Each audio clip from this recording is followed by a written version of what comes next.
안녕하세요. 94세 된 김영순입니다. 요 며칠 전에 남편을 하늘나라로 보내고 이 빈집에 혼자 앉아 있으니까 자꾸만 옛날 생각이 나더라고요. 특히 72년 전 그 사람과 처음 만났던 그날이 어제 일처럼 생생해서 이 이야기를 꼭 한번 들려드리고 싶었어요. 지금 젊은 분들은 연애도 자유롭게 하고 결혼도 마음대로 하잖아요. 그런데 우리 때는 그런 게 아니었어요. 특히 전쟁이 나고 나서는 더더욱 그랬죠. 저는 경북 안동에서 태어났어요. 그때는 지금처럼 넉넉하지 않았지만 우리 아버지가 서당을 하셨거든요. 그래서 다른 여자애들보다는 글도 좀 알고 한자도 조금 알았어요. 어머니는 항상 여자도 글을 알아야 한다고 하시면서 저를 가르치셨죠. 그런데 1950년에 6.25가 터진 거예요. 처음에는 금방 끝날 줄 알았는데 점점 상황이 안 좋아지더라고요. 아버지가 이러다가는 우리 모두 죽겠다. 일단 남쪽으로 피난을 가자고 하셔서 온 가족이 부산으로 피난을 떠났어요. 그때 제 나이가 20살이었는데 처녀 몸으로 이런 고생을 해본 적이 없었어요. 기차에 사람들이 꽉꽉 들어차서 앉을 자리도 없고 화장실도 제대로 못 가고 먹을 것도 없고 정말 죽을 것 같더라고요. 부산역에 도착했을 때는 정말 아비규환이었어요. 사람들이 바글바글하고 다들 갈 곳이 없어서 역 광장에 자리를 깔고 앉아 있었거든요. 우리 가족도 마찬가지였고요. 그런데 그때 아버지가 일단 짐을 정리하자고 하셔서 제가 커다란 보따리를 들고 있었는데 너무 무거워서 비틀거리게 된 거예요. 그러다가 쓰러질 뻔했는데 어떤 젊은 남자분이 확 잡아주시더라고요. 괜찮으세요? 이거 너무 무거운 거 아니에요? 그때 그 사람 목소리가 참 다정했어요. 얼굴을 보니까 나이는 저보다 한두 살 많아 보이고 키도 크고 눈이 참 선하게 생겼더라고요. 그런데 저는 워낙 당황해서 얼굴이 빨갛게 되면서 아니에요. 괜찮아요 라고만 했어요. 그 사람이 제가 들어드릴게요. 어디로 가세요? 라고 하니까 우리 아버지가 고맙습니다. 그런데 실례지만 어디서 오셨어요? 라고 물어보셨거든요. 그랬더니 그 사람이 저는 경남 진주에서 왔습니다. 박정수라고 합니다. 라고 인사를 하는 거예요. 그때부터 신기한 인연이 시작된 거죠. 우리 가족이 자리 잡은 곳 근처에 그 사람 가족도 자리를 잡았어요. 그러니까 자연스럽게 왕래를 하게 된 거예요. 그 사람 아버지하고 우리 아버지가 나이도 비슷하고 농사짓던 이야기도 통하니까 금세 가까워지셨어요. 그런데 그 정수 씨는 계속 저한테 관심을 보이더라고요. 물 길러 갈 때도 따라오고 뭐 좀 무거운 것 있으면 들어주고. 처음에는 그냥 친절한 사람인가 보다 했는데 나중에 사촌 언니한테 말하니까 야, 너 그 오빠가 너 좋아하는 것 같다라고 하는 거예요. 그제서야 그런가 보다 싶더라고요. 그런데 그때는 지금처럼 연애를 자유롭게 하는 게 아니잖아요. 부모님 허락 없이는 말도 제대로 못 썼고. 그래도 그 사람이 참 신사답게 행동하더라고요. 우리 아버지한테 정식으로 인사도 드리고 어머니한테도 예의를 지키고. 피난 생활이 한 달쯤 되었을 때였나? 그 사람이 우리 아버지한테 정식으로 말씀을 드렸어요. 사실 저는 영순 씨를 좋아합니다. 만약 허락해 주신다면 결혼을 하고 싶습니다. 라고요. 그때 우리 아버지가 그런데 지금 이 상황에서 결혼을 어떻게 하나?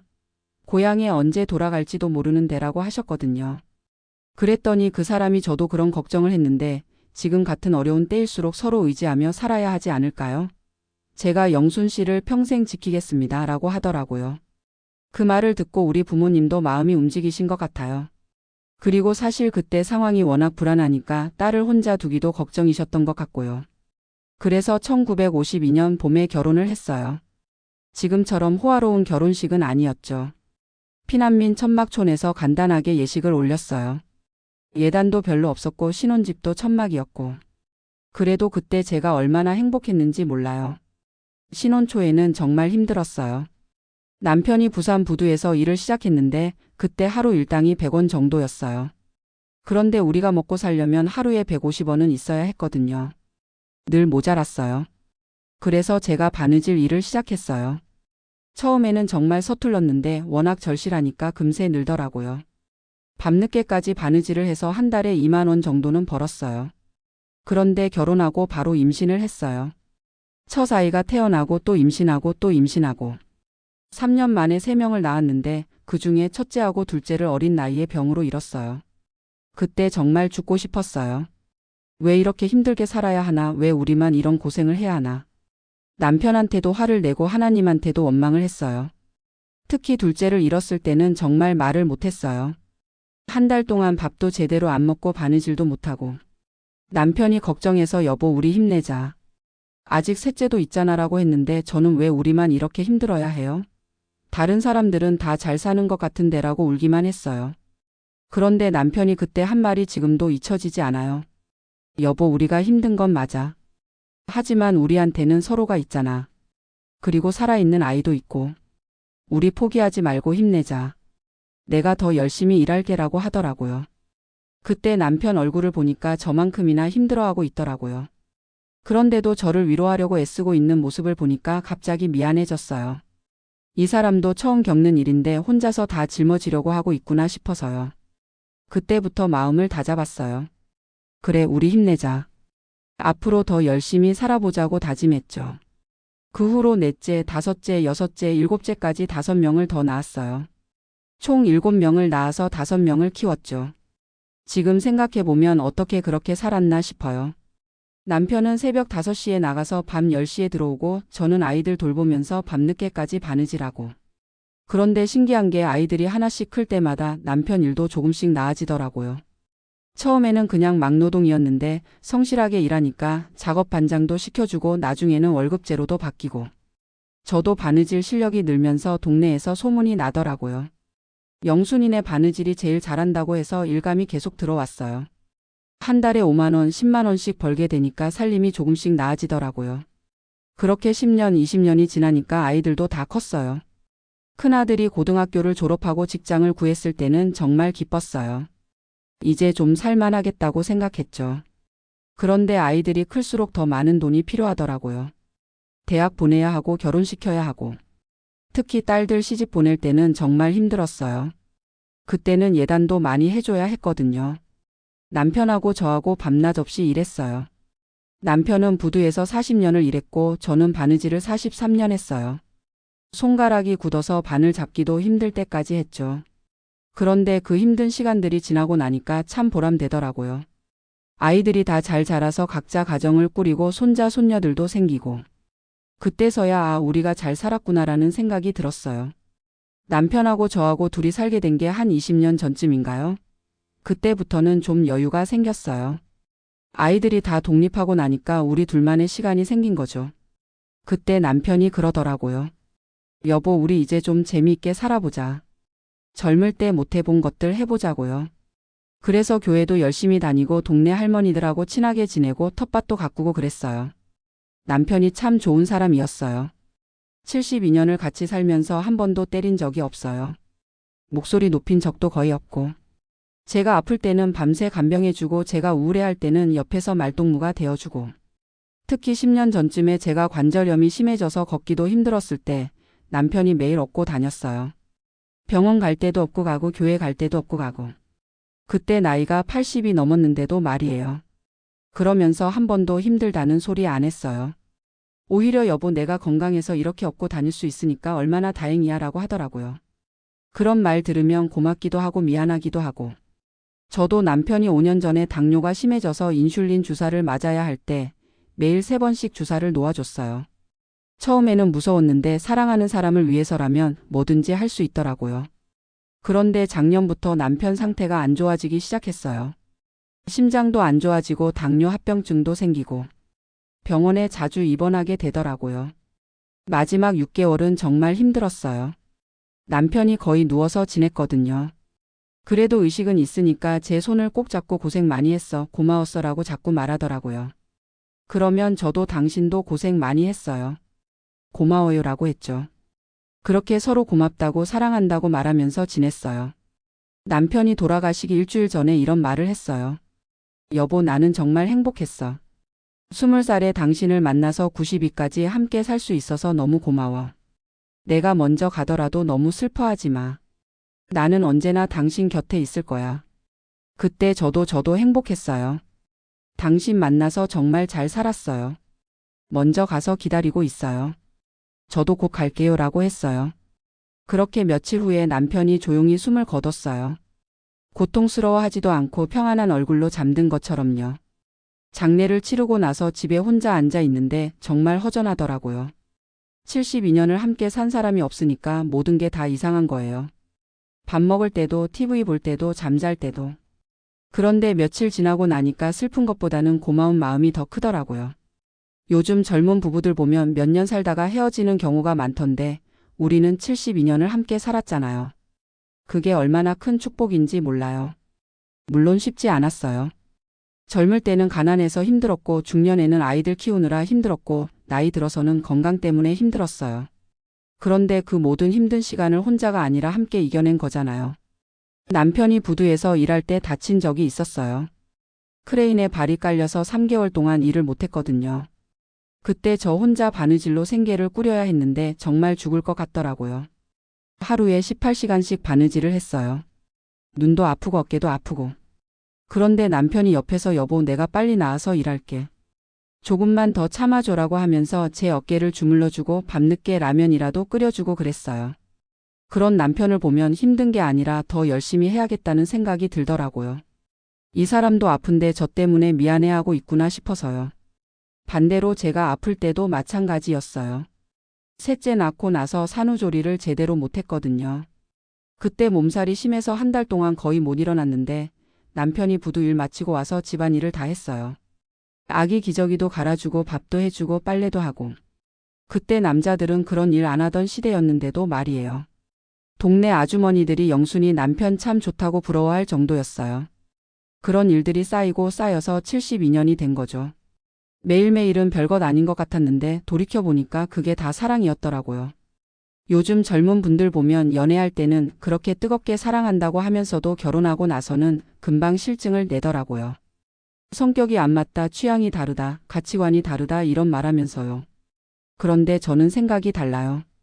성격이 안 맞으면 서로 맞춰가면 되고 취향이 다르면 서로 배우면 되고 가치관이 다르면 대화해서 가운데 지점을 찾으면 되는 거 아닌가요? 물론 우리도 다툰 적 있어요. 특히 아이들 교육 문제로 많이 싸웠어요. 남편은 아들들은 공부보다는 기술을 배워야 한다고 했고 저는 무슨 소리야, 대학은 보내야지라고 했거든요. 그때 일주일 동안 서로 말도 안 했어요. 밥상도 따로 차려 먹고 아이들한테만 필요한 말만 하고. 그런데 그게 너무 힘들더라고요. 같은 집에 살면서 남편하고 말을 안 하니까 집안 분위기가 싸늘해지고 아이들도 눈치를 보고. 그래서 제가 먼저 말을 걸었어요. 여보 우리 이러지 말아요. 아이들 교육은 천천히 생각해 보자고요. 그랬더니 남편도 미안해, 나도 너무 고집을 부렸나 봐라고 하더라고요. 그 후로는 무슨 문제가 생겨도 일단 대화부터 했어요. 서로 화가 나더라도 일단 얘기해 보자고 하면서 끝까지 이야기했어요. 그러다 보니까 웬만한 문제는 다 해결되더라고요. 지금 생각해보면 그때는 큰 문제인 것 같았는데 별것도 아니었어요. 아이들 교육 문제도 결국 큰아들은 대학을 보내고 둘째는 기술을 배워서 다 잘 살고 있거든요. 중요한 건 그 순간순간에 서로를 포기하지 않았다는 거예요. 아무리 화가 나고 속상해도 이 사람과 헤어지겠다는 생각은 한 번도 안 했어요. 어떻게든 문제를 해결해서 함께 살아야겠다고 생각했죠. 그게 사랑인 것 같아요. 감정적으로 좋을 때만 사랑하는 게 아니라 힘들고 어려울 때도 함께 하겠다고 선택하는 것. 그리고 그 선택을 매일매일 새롭게 하는 것. 남편이 70 넘어서 치매 기미가 조금 보이기 시작했을 때도 마찬가지였어요. 같은 말을 계속 반복하고 길을 잃어버리고 밤낮을 바꿔서 잠을 자고. 정말 힘들었어요. 주변에서는 요양원에 보내는 게 낫겠다고 하는 분들도 있었어요. 그런데 저는 그럴 수가 없었어요. 70년을 함께 산 사람을 어떻게 남한테 맡겨요? 그래서 5년 동안 집에서 돌봤어요. 밤에 잠도 제대로 못 자고 하루 종일 남편 뒤만 따라다니고. 그런데 이상하게 힘들다는 생각보다는 이것도 우리 인생이구나라는 생각이 들더라고요. 남편도 정신이 흐릴 때가 있지만 가끔 맑을 때가 있었거든요. 그럴 때마다 제 손을 잡고 고생 많이 한다. 미안하다라고 하더라고요. 그런 말 들으면 괜찮아요. 우리 함께 이겨내요라고 했죠. 지금 돌이켜보니까 그 5년도 소중한 시간이었어요. 남편이 아플 때 더 많이 사랑한다고 말해줄 수 있었고 더 많이 안아줄 수 있었거든요. 건강할 때는 바빠서 못했던 것들을 그때 많이 했어요. 요즘 젊은 부부들은 상대방이 조금만 아프거나 힘들어해도 부담스러워하는 것 같아요. 나까지 힘들어진다, 내 인생도 있는데 이런 식으로 말하더라고요. 그런데 저는 그게 이해가 안 돼요. 결혼이라는 게 좋을 때만 함께 하자는 약속이 아니잖아요. 건강하든 병들든 부유하든 가난하든 함께 하자는 약속이잖아요. 물론 쉽지 않아요. 저도 남편 돌보면서 스트레스 받을 때 많았어요. 친구들은 자유롭게 여행도 다니고 취미생활도 하는데 저는 집에만 있어야 하니까 가끔 답답하기도 했고요. 그런데 그런 마음이 들 때마다 옛날 생각을 했어요. 제가 아플 때 남편이 어떻게 해줬는지, 힘들 때 어떻게 버텨줬는지. 그러면 이제 내가 해줄 차례구나라는 생각이 들더라고요. 그렇게 서로 주고받으면서 사는 게 부부인 것 같아요. 젊을 때는 남편이 더 많이 해주고 나이 들어서는 제가 더 많이 해주고. 그게 자연스러운 거죠. 남편 돌아가고 나서 아이들이 어머니, 아버지 돌보시느라 정말 고생 많이 하셨어요라고 하더라고요. 그런데 저는 고생이라고 생각해 본 적이 없어요. 사랑하는 사람을 돌보는 게 왜 고생이에요? 오히려 마지막까지 함께 할 수 있어서 행복했어요. 많은 분들이 갑자기 돌아가셔서 마지막 인사도 못 하잖아요. 그런데 우리는 충분히 사랑한다고 말하고 고맙다고 말하고 그렇게 보낼 수 있었거든요. 이제 혼자 살면서 느끼는 건데 함께 했던 시간들이 모두 소중한 추억이 되더라고요. 힘들었던 일들도 기뻤던 일들도 모두 다요. 특히 아이들 키울 때 일들이 많이 생각나요. 첫째가 초등학교에 입학할 때 새 옷을 사줄 돈이 없어서 제가 밤새 바느질해서 만들어준 적이 있어요. 그때 그 아이가 얼마나 좋아했는지 몰라요. 엄마가 만들어준 옷이 제일 예뻐라고 하면서 학교에 자랑하러 갔다고 하더라고요. 그런 말 들으면 며칠 밤을 새운 것도 전혀 힘들지 않았어요. 둘째가 중학교 다닐 때는 운동화를 사달라고 했는데 그때 우리 형편으로는 새 운동화를 사주기가 어려웠어요. 그래서 남편이 중고 운동화를 사다가 밤새 깨끗하게 닦아서 새 것처럼 만들어줬거든요. 그 아이가 그걸 보고 아빠 고마워요. 새 것보다 더 좋아요라고 하는 걸 보고 정말 기특했어요. 우리 아이들이 어려운 환경에서도 불평하지 않고 감사할 줄 아는 마음을 가지고 있구나 싶어서요. 셋째 딸이 고등학교 졸업할 때는 대학에 보내주고 싶었는데 형편이 안 됐어요. 그래서 취직을 시켰는데 그 아이가 괜찮아요, 엄마. 나중에 돈 벌어서 야간 대학이라도 다녀요라고 하더라고요. 그런 말 들으면 미안하기도 하고 고맙기도 하고. 우리 아이들이 다 그렇게 철들었어요. 부모가 어려운 걸 알고 있으니까 더 이상 바라지도 않고 오히려 부모를 도우려고 하고. 그렇게 키운 아이들이 지금은 다 잘 살고 있어요. 큰아들은 택시기사를 하다가 은퇴했는데 집도 장만하고 손자들도 대학 보내고. 둘째는 서울에서 건설 일을 하다가 이제 은퇴해서 여유롭게 지내고. 셋째는 선박기관사를 했는데 연금도 잘 나와서 걱정 없고. 딸들도 마찬가지예요. 큰딸은 좋은 사람 만나서 결혼해서 행복하게 살고 있고 작은 딸은 간병인 일을 하면서 열심히 살고 있어요. 무엇보다 다행인 건 아이들이 다 효자 효녀라는 거예요. 지금도 한 달에 한두 번씩은 꼭 와서 안부를 묻고 용돈도 챙겨주고 아픈 데는 없는지 확인하고 가요. 남편 장례 때도 아이들이 모든 걸 다 알아서 해줬어요. 어머니는 아무 걱정 마세요. 우리가 다 할게요라고 하면서요. 그런 아이들을 보니까 우리가 정말 잘 키웠구나라는 생각이 들더라고요. 사실 아이들 키울 때는 제대로 해주지 못한 것 같아서 늘 미안했거든요. 다른 집 아이들처럼 학원도 못 보내주고 좋은 옷도 못 사주고 맛있는 것도 못 해주고. 그런데 지금 보니까 그런 게 중요한 게 아니었더라고요. 정말 중요한 건 부모가 얼마나 사랑으로 키웠느냐, 얼마나 좋은 본을 보여줬느냐 하는 것 같아요. 우리는 비록 가난했지만 부부가 서로 사랑하고 존중하는 모습을 아이들에게 보여줬거든요. 한 번도 아이들 앞에서 크게 싸운 적이 없어요. 의견이 다를 때도 조용히 대화로 해결했고 서로를 험하게 말한 적도 없어요. 그런 모습을 보고 자란 아이들이 지금도 각자 가정에서 그렇게 살고 있어요. 큰아들이 한 번 이런 말을 했어요. 어머니 아버지 저희들이 결혼해서 지금까지 잘 살고 있는 건 어머니 아버지 보고 배운 것 같아요. 부부가 어떻게 살아야 하는지, 가족이 어떻게 서로 사랑해야 하는지 어려서부터 봤거든요. 그런 말 들으니까 가슴이 뭉클하더라고요. 우리가 힘들게 살았지만 아이들한테는 좋은 유산을 남겨준 거구나 싶어서요. 요즘 젊은 부부들 보면 아이들 앞에서도 대놓고 싸우는 분들이 있더라고요. 당신이 잘못했다, 당신 때문에 힘들다 이런 식으로 말하는 걸 보면 마음이 아파요. 그 아이들이 자라서 어떤 어른이 될까 걱정되거든요. 아이들은 부모가 하는 말보다 부모가 사는 모습을 더 많이 배워요. 부모가 서로 사랑하고 존중하면 아이들도 그렇게 배우고 부모가 서로 미워하고 다투면 아이들도 그런 걸 당연하게 생각하게 되거든요. 그래서 저는 젊은 부부들한테 하고 싶은 말이 있어요. 아무리 화가 나고 속상해도 아이들 앞에서만은 서로를 존중하는 모습을 보여달라고요. 그게 아이들한테 줄 수 있는 가장 큰 선물이라고요. 또 하나 말하고 싶은 건 결혼 생활에서 가장 중요한 건 서로를 이해하려고 노력하는 마음인 것 같아요. 내 입장에서만 생각하지 말고 상대방 입장에서도 생각해 보는 거요. 남편이 직장에서 힘든 일이 있어서 집에 와서 말이 없을 때 저는 처음에 왜 나한테 화를 낼까? 라고 생각했거든요. 그런데 나중에 보니까 저한테 화를 내는 게 아니라 그냥 힘들어서 그런 거더라고요. 그걸 알고 나서는 남편이 그런 날에는 조용히 놔두거나 좋아하는 음식을 해주거나 어깨를 주물러 주거나 했어요. 그러면 남편도 마음을 진정하고 오늘 직장에서 이런 일이 있었어라고 얘기하더라고요. 저도 마찬가지였어요. 아이들 때문에 스트레스 받을 때 남편한테 짜증을 낼 때가 있었는데 남편이 왜 나한테 화를 내느냐고 맞받아치지 않고 많이 힘들지? 내가 도와줄까? 라고 하더라고요. 그런 식으로 서로를 이해하려고 노력하다 보니까 점점 더 가까워질 수 있었던 것 같아요. 또 중요한 건 작은 것에도 감사하는 마음이에요. 요즘 젊은 분들은 당연한 걸 당연하게 생각하는 경우가 많은데 사실 당연한 게 하나도 없거든요. 남편이 매일 일하러 나가는 것도 제가 매일 밥을 해주는 것도 아이들이 건강하게 자라는 것도 모두 감사할 일이에요. 그런데 그걸 당연하게 생각하면 고마운 마음이 없어지고 고마운 마음이 없으면 사랑도 식어가는 것 같아요. 저는 남편이 매일 밥 잘했네, 고마워라고 말해줘서 72년 동안 밥하는 게 전혀 힘들지 않았어요. 반대로 남편이 일하러 나갈 때마다 고생 많이 해요. 조심히 다녀와요라고 말해줬더니 남편도 일하는 게 힘들지 않다고 하더라고요. 그런 작은 말 한마디, 작은 행동 하나가 쌓이고 쌓여서 큰 사랑이 되는 것 같아요. 지금 생각해보면 우리가 특별히 큰 일을 한 건 아니에요. 매일매일 작은 사랑을, 작은 배려를, 작은 감사를 나눈 것뿐이에요.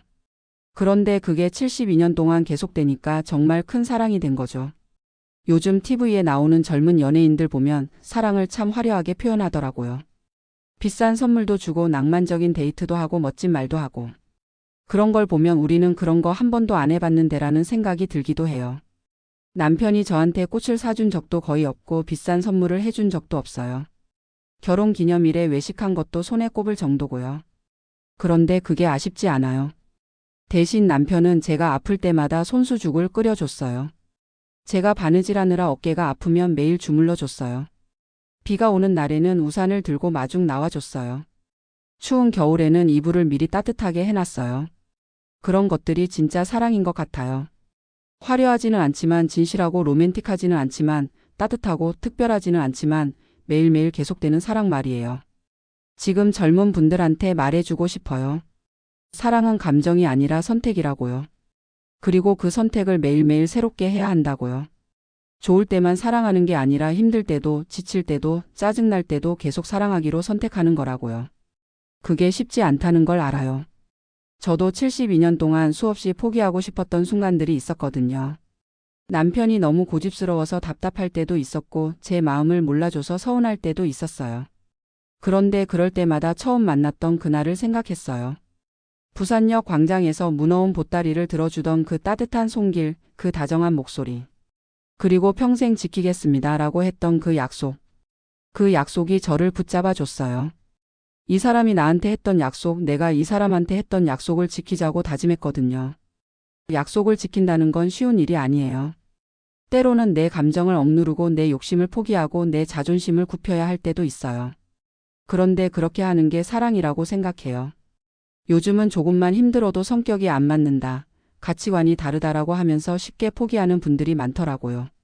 그런데 성격이 똑같은 사람이 어디 있어요? 가치관이 완전히 같은 사람이 어디 있어요? 중요한 건 서로 다른 걸 인정하고 그 차이를 좁혀가려고 노력하는 거예요. 그리고 그 과정에서 서로를 더 잘 알게 되고 더 깊이 사랑하게 되는 거라고 생각해요. 저하고 남편도 성격이 많이 달랐어요. 남편은 급한 성격이었고 저는 차분한 성격이었거든요. 처음에는 그게 답답하기도 하고 이해가 안 되기도 했어요.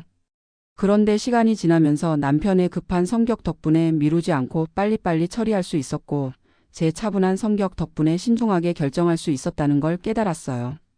서로 부족한 부분을 채워주는 거였죠. 그렇게 70년 넘게 살다 보니까 이제는 말하지 않아도 서로 무슨 생각을 하는지 알 수 있을 정도가 됐어요. 제가 뭔가 필요하면 남편이 미리 가져다 주고 남편이 뭔가 원하면 제가 미리 준비해 놓고 그런 경지에 이르기까지 얼마나 많은 시간과 노력이 필요했는지 몰라요. 하루아침에 되는 게 아니거든요. 매일매일 조금씩 서로를 알아가고 조금씩 맞춰가고 조금씩 사랑을 키워가야 하는 거예요. 요즘 젊은 분들은 너무 성급한 것 같아요. 결혼한 지 1년, 2년 만에 우리는 안 맞는다고 결론을 내려버리더라고요. 그런데 1년, 2년으로 어떻게 사람을 다 알 수 있어요? 저는 남편과 결혼한 지 10년이 지나서야 이 사람이 어떤 사람인지 조금 알 것 같았고, 20년이 지나서야 진짜 이해할 수 있었고, 30년이 지나서야 마음으로 받아들일 수 있었어요. 그리고 40년이 지나서야 이 사람이 내 인생의 반쪽이구나라는 걸 느꼈고, 50년이 지나서야 이 사람 없이는 살 수 없겠다는 걸 깨달았어요.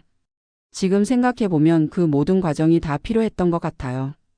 처음부터 완벽했다면 오히려 재미없었을 거예요.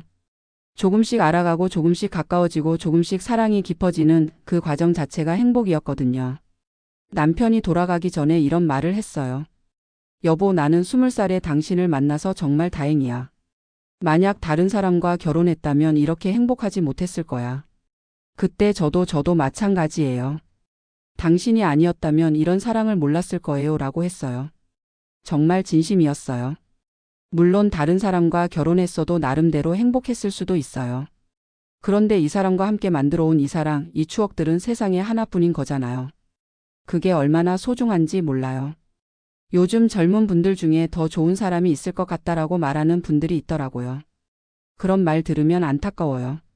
더 좋은 사람을 찾는 게 아니라 지금 곁에 있는 사람과 더 좋은 관계를 만들어가는 게 중요한 건데 말이에요. 사랑은 찾는 게 아니라 만들어가는 거예요. 처음부터 완벽한 사랑은 없어요. 매일매일 작은 사랑을 쌓아가면서 큰 사랑으로 키워가는 거죠. 남편하고 저도 그랬어요. 처음에는 서로를 잘 몰랐죠. 전쟁 중에 우연히 만나서 몇 달 알아보고 결혼한 거니까요. 그런데 그 후에 72년 동안 매일매일 서로를 알아가고 사랑을 키워간 거예요. 때로는 실망할 때도 있었고 화가 날 때도 있었어요.